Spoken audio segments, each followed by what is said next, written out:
Hi praise lord. మన ప్రభు అయిన యేసుక్రీస్తు నామమున మీ అందరికీ శుభములు కలుగును గాక.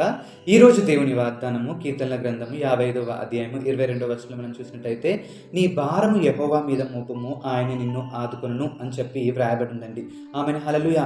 చూడండి ప్రియ దైవజనమా, మనలో చాలా మంది ఏం చేస్తుంటారంటే, మనకు ఏదైనా భారం కలిగినప్పుడు ఆ భారము మనంతట మనమే మోయాలని చెప్పి ఆశపడుతూ చివరకు ఆ భారం ఎక్కువయ్యే కొలది దాని విషయమై కృంగిపోతూ డిప్రెషన్ అయ్యే వారిగా ఉంటాము.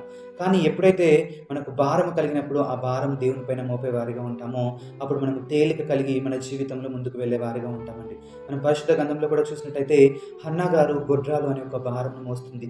ఆ భారము మోయలేక తను దేవుని సన్నిధికి వెళ్ళి ఎప్పుడైతే ఆ దేవుని సన్నిధిలో తన భారం అంతా దేవుని పైన మోపిందో, అప్పుడు తేలిక కలిగిన హృదయం కలిగి ఆమె వెళ్ళిపోయిందండి. అప్పుడు దేవుడు ఆమెకు సమూయేలు అనే కుమారుడు అనుగ్రహించాడు. కాబట్టి ఈరోజు మీ జీవితంలో కూడా మీరు ఎటువంటి భారంలో ఉన్నారో, అది అప్పు అనే భారం కావచ్చు, ఉద్యోగం లేవనే భారం కావచ్చు, లేకుంటే అది ఎటువంటి భారం అయినప్పటికీ కూడా నీ భారము నీవు దేవుని పైన మోపినట్టయితే ఆయన నిన్ను ఆదుకొని నీకు నెమ్మది ప్రశాంతత కలిగిన జీవితంను అనుగ్రహించేవాడిగా ఉంటాడు. ప్రభువటి కృప మనందరికీ దయచేయునుగాక.